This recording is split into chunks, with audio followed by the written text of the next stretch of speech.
आपका अवधारणा है, आप उसके साथ कॉम्प्रोमाइज करोगे, जैसे इमरजेंसी के अंदर किया गया, या केरल की सरकार को 59 में जिस तरह बर्खास्त किया वहाँ वाला दर्द उठा है आपका। नहीं नहीं मेरा क्या दर्द है? कम्युनिस्ट पार्टी वाला मैं कह रहा हूँ। दुनिया की पहली चुनी हुई सरकार है, पहली दूसरी चुनाव में 1945 में सैन मेरिनो स्टेट यूरोप में, वहां पे उससे पहले वोटिंग हुई और वहां पे चूज हुई कम्युनिस्ट सैन मेरिनो। हाँ चलो कोई बात नहीं, मैं कोई इस पे डिस्प्यूट नहीं कर रहा, लेकिन ऐसा माना जाता है। वैसे एक बड़े तौर पे पहले माना जाता है। वो कोई केवल उसको कम्युनिस्ट की मान के ही ना देखें आप एक तरीके से, वो भी एक प्रयोग है खुद में, कि कई सारी धाराएं फ्रीडम स्ट्रगल में है, उसमें कोई कम्युनिस्ट जो प्रगतिशील और जो धारा है उसको कोई इतनी कमजोर भी ना समझो, बहुत मजबूत धारा है ऑब्वियसली। हाँ, और वो एक तरह से आप केरल पे आ जाओ 1957। नहीं मैं तो कह रहा हूँ ये दूसरी बात है कि कांग्रेस पार्टी को हैंडओवर कर दिया उस टाइम पे शासन। मैं नहीं कह रहा बेईमानी करी, परंतु ये जरूर है कि वो लीडिंग में उस टाइम पर थे और वो उसको लेने के लिए मतलब थे, और अंग्रेज उनको हाथ में देना सेफ समझते थे। अगर वो और डिले होता तो कई तरीके की चीजें तेलंगाना में या और बहुत सारी जगह पंजाब में उभर के आ सकती थी, तो वो कुछ एक अलग परिदृश्य बन सकता था। आप उसमें नहीं जा रहे हैं, लेकिन बात तो आप केरल के इस रूप में कर रहे थे कि कांग्रेस पार्टी और नेहरू जो खुद एक डेमोक्रेट के रूप में जिनकी छवि उभर के आई थी उस तरह से, उनके हाथों से वो सरकार तोड़ी गई, और वो तो एक एमएलए की मेजोरिटी से अस्तित्व में थी सरकार, खरीद नहीं सके उस एक एमएलए को। वो तो सर एक पॉइंट ऑफ व्यू। फिर वो लिबरेशन स्ट्रगल चलाया उन्होंने, ये कह के कि ये जो संस्थाओं को, निजी संस्थाओं का जो राष्ट्रीयकरण किया गया है उसको मुद्दा बना लिया, जो माइनॉरिटी जो इस किस्म के लोग थे उनको भी उन्होंने भड़काया। अच्छा, लैंड ऑर्डर की इसमें आप अमेरिका का क्या रोल देखते हो? मतलब अमेरिका का मैं कारण बताता हूँ मैंने क्यों कहा, क्योंकि उस वक्त के जो एम्बेसडर थे मोइनियान, पैट्रिस मोइनियान, वो कहते कि कंसर्निंग अलार्म्स बजने लगी थी केरल में कम्युनिस्ट सरकार बनने के बाद अमेरिका में। ऐसा भी बताते हैं मोइनियान ने पैसा भी दिया उस सरकार को गिराने के लिए। मोइनियान की किताब में बताया, ये लिखा हुआ, मैं अभी पढ़ा नहीं है, लेकिन अमेरिका का हाथ हर एक देश में हमेशा रहता है, ये मान के चलो, जिसको वो अपना लेजिटिमेट राइट समझते हैं। अब आप एक बात बताओ, बिल्कुल केरल जैसा एक उदाहरण है, चिली में communist party Allende, he was a socialist, you can say. Augusto Pinochet ना, पिनोसे तो वो उसके खिलाफ था, उसके खिलाफ जो कू हुआ, लेकिन फ्रांसिस ओलंदे नाम था ना, वही था पिनोसे।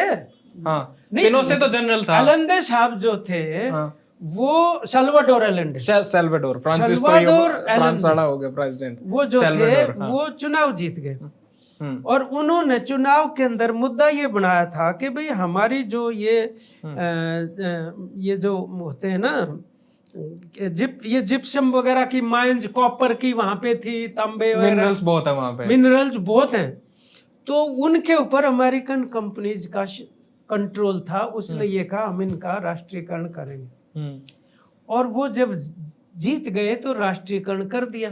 ये तो बहुत बड़ी अमेरिका के लिए चुनौती थी, तो उन्होंने वो सरकार गिरवा दी, पहले तो डिफेक्शन करवा के, और जब दूसरी बार चुनाव हुआ तब राष्ट्रपति एलेंडे और ज्यादा वोटों से जीत गए।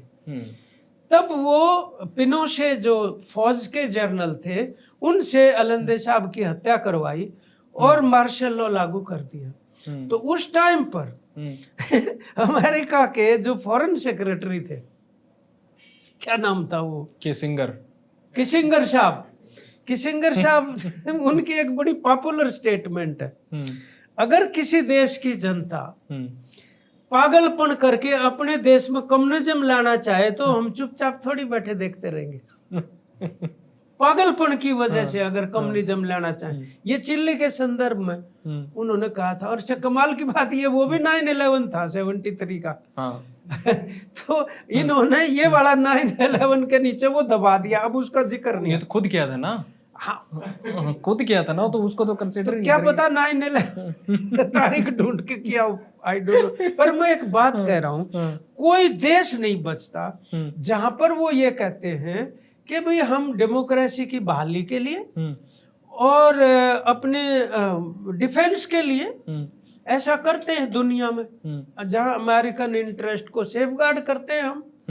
सर अमेरिकन इंटरेस्ट से हरियाणा पे आ जाओ, वो तो बात इसलिए हरियाणा वो पे हर शुरू, जगह मैं वो इसलिए क्राइसिस हरियाणा के थे, आप कड़ उड़ चिल्ली चल्ली हटा दिया उड़ा दवा एक बार। चलो यहाँ आ जाते हैं।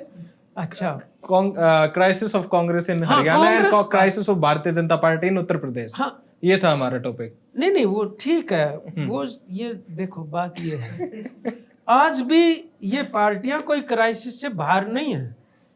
BJP is still in a very deep crisis, बहुत डेस्परेट है, ये कोई ऐसा नहीं है। एक के बाद एक जो इनकी स्थिति बनी हुई है, आज वो खिलवाड़ कर रहे हैं देश के साथ, और ये 3-4 दिन से सेशन चल रहा है, वो क्या तो बोल रहे हैं वहां पे, हैं? बोले 22 मिनट के बाद हमने कह दिया कि भाई हमें वॉर आपके यहाँ एस्केलेट नहीं करना और हम बंद कर रहे हैं इसको। क्या से क्या, मतलब बौखलाहट में बोलते जा रहे, क्या ट्रम्प बोलता जा रहा है इनकी। मैं तो एक दिन मजाक कर रहा था, मैंने कहा भारत की ज्यादातर जानकारियां ट्रम्प के थ्रू मिलती हैं कि यहाँ क्या चल रहा है। हो सकता है राष्ट्रपति धनखड़ का इस्तीफा क्यों लिया ट्रम्प बता दे 2-4 दिन में, और तो कोई बता नहीं पा रहा। और वो बता भी देगा, वो बता देगा कुछ न कुछ जरूर, वो असली है वो। तो खैर मैं बात ये है, ये पार्टियां क्राइसिस में इसलिए हैं क्योंकि एक तो जो इकोनॉमिक पॉलिसीज की समानता है ना कांग्रेस और बीजेपी की, तो कांग्रेस के रिप्लेसमेंट पहले तो रीजनल पार्टीज से हुई बहुत ज्यादा जगह पे, तो 67 में हुई सबसे पहले कांग्रेस का। अगर पहला इलेक्टोरल लॉस आप देखेंगे तो 1967 में हुआ। 11 प्रांतों में गैर कांग्रेस की सरकारें आ गई, उनमें जनसंघ भी था, जो बीजेपी के जो स्वतंत्र पार्टी अलग थी, वो राजे रजवाड़ों की थी, जनसंघ थी, दिए का निशान था। तो उन्होंने संयुक्त विधायक दल की सरकारें बनाई दूसरी पार्टियों के साथ मिलके, कहीं कुछ नाम था, कहीं सोशलिस्ट पार्टी था, वो रीजनल फॉर्मेशन जो हुई। उसके बाद ये एक तरह से फिर भी आज भी बहुत सारी रीजनल पार्टीज हैं अभी। देखो 3 तरह की रीजनल पार्टीज हैं, एक वो हैं जो बीजेपी के साथ हैं, एक वो हैं जो बीजेपी के खिलाफ हैं, एक तीसरी कैटेगरी उनकी है जो कदे खिलाफ हो जाए और कदे विरोध में हो जाए, जो असली डेमोक्रेटिक है जो डेमोक्रेसी का सही फायदा नहीं उठा वो रहे हैं। डेमोक्रेसी से उनको कोई लेना देना नहीं है बेसिकली। कुछों का है, आप कह सकते हो, वो मजबूती के साथ लड़ भी। मान लो तमिलनाडु की सरकार है, केरल की सरकार है, वो ये कहते हैं कि हम शिक्षा जो है वो राज्यों का विषय है, तो अगर नई शिक्षा नीति वो हमारे ऊपर थोपना चाहेंगे उसे हम मंजूर नहीं करेंगे। या मान लो गवर्नर जिस तरीके का व्यवहार कर रहे हैं उन सरकारों के साथ, एक के बाद एक इस तरीके की बदअमनियां पैदा कर रहे हैं, सुप्रीम कोर्ट को हस्तक्षेप करके कहना पड़ा।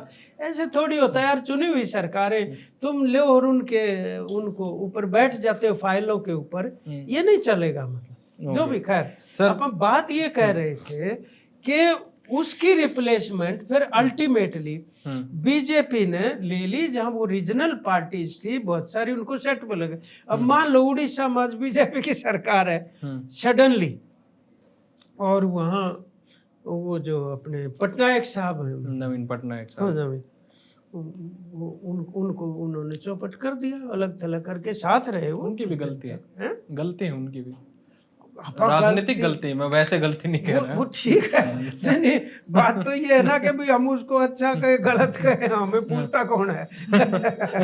तो वो तो एक फैक्ट है, हो गया। सर मैंने आपसे वो बात आपने नहीं बताई, बाकी आपने सारी बातें रेफरेंस के थ्रू बताई। मैंने आपसे एक बात 2-3 शब्दों में पूछी थी, वो आपने नहीं बताई। Crisis of Congress in Haryana प्रदेश, टेल मी द रीजंस।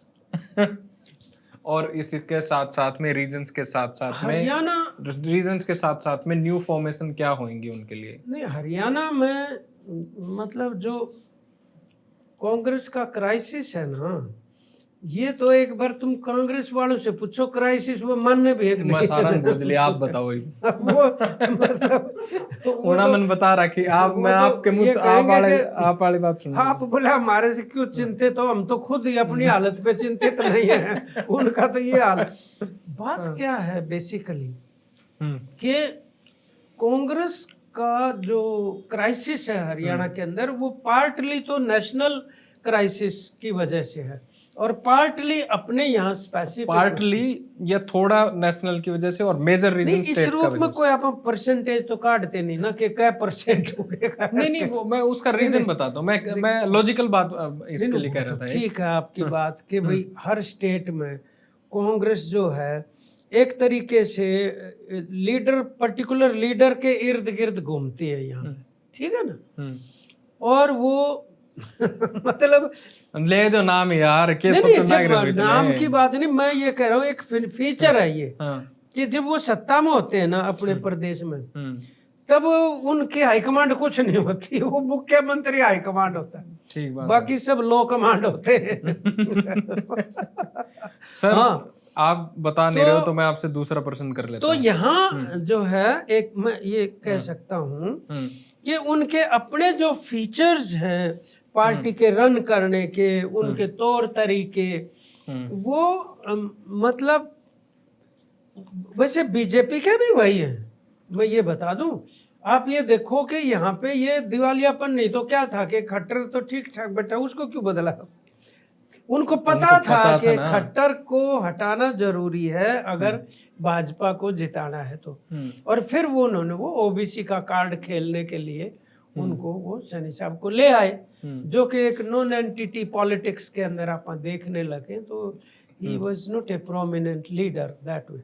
तो ये ज्यादातर प्रोमिनेंट लीडर का क्या मतलब है? आप लोग इतना इस तरीके से भाई प्रोमिनेंट लीडर का मतलब दरकिनार ये कर देते हो ना लोगों को कि आदमी एक अपनी ना पोजीशन अर्न करता है लोगों के बीच जाके। वो राजनीति रही है यही भाई?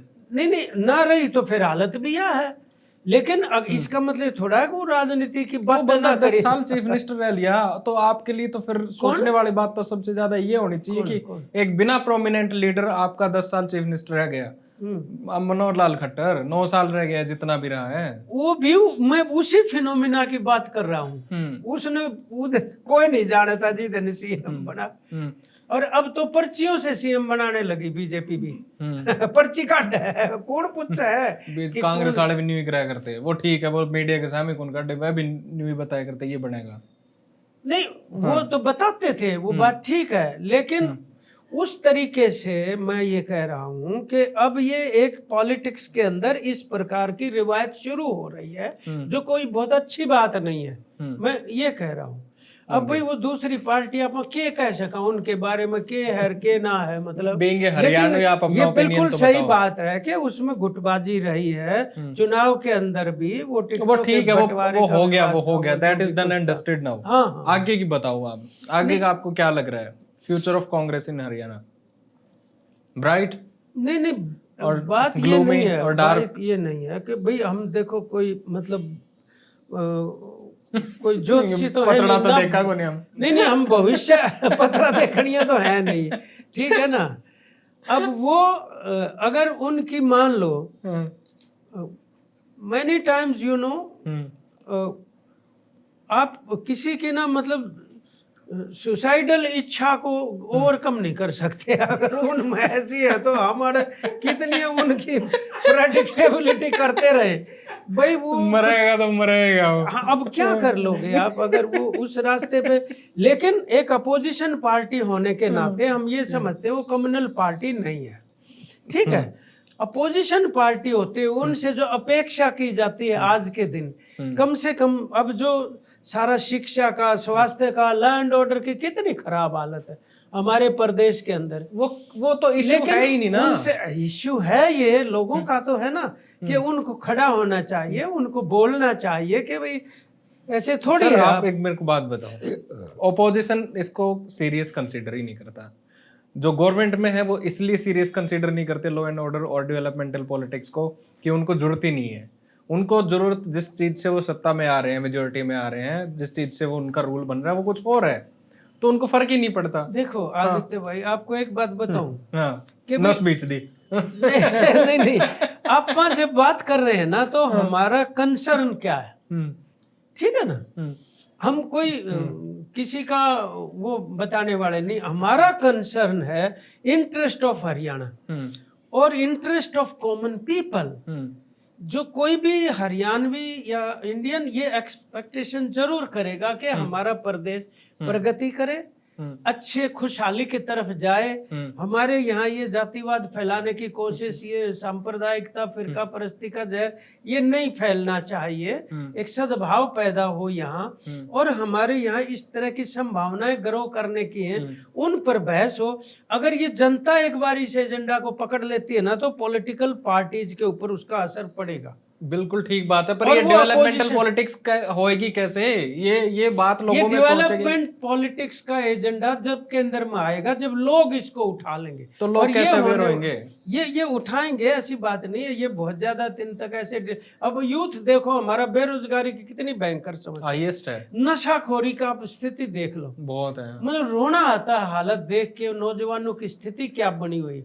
ये जो विदेशों में जाकर जिस तरीके से फिर हथकड़ी बेड़ी लाला के पटक गए आड़ है, ये मतलब एक बहुत बड़ा संकेत है इस बात का कि हमारा समाज जो है वो गहरे चौतरफा संकट से घिरा हुआ है। एम्बैरेसिंग भी है ये, बहुत खराब स्थिति है हमारे लिए, अपमानजनक है। तो इससे बाहर निकलने के लिए आखिर ये युवा पीढ़ी कहाँ जाएगी, क्या इसका बनेगा? हम क्यों नहीं रोजगार के सवाल के ऊपर हमारे यहाँ कोई इंडस्ट्री लगे, कोई मान लो स्कूल बंद हो रहे हैं, अध्यापक नहीं लगाए जा रहे, और सरकारी नौकरियां कम हो रही हैं, निजीकरण होता जा रहा है, तो उन पॉलिसीज के अगेंस्ट जनता को लामबंद तो होना पड़ेगा। अभी आप देखो 9 जुलाई को हड़ताल हुई, 25 करोड़ लोग सड़कों पे आए देश में, और हरियाणा के अंदर भी बहुत बड़ी संख्या में, मतलब 50,000 लोग सड़कों के ऊपर थे उस दिन 9 जुलाई को। ये एक बात स्लोली मुद्दा आधारित पॉलिटिक्स जिसको हम कहते हैं ना, उसके इर्द गिर्द इश्यू बेस्ड ये पॉलिटिक्स है, प्रिंसिपल ये तब होगी जब जनता इन्वॉल्वमेंट अपनी कर लेगी। अपन जब तक किसी दूसरे के साथ अपना भविष्य अटैच कर देंगे ना, कि फलाना हो तो बात बने भाई, ये फलाना हो जाए तो नहीं हो जाए, कोई अवतरित नहीं होने वाला उस तरीके से।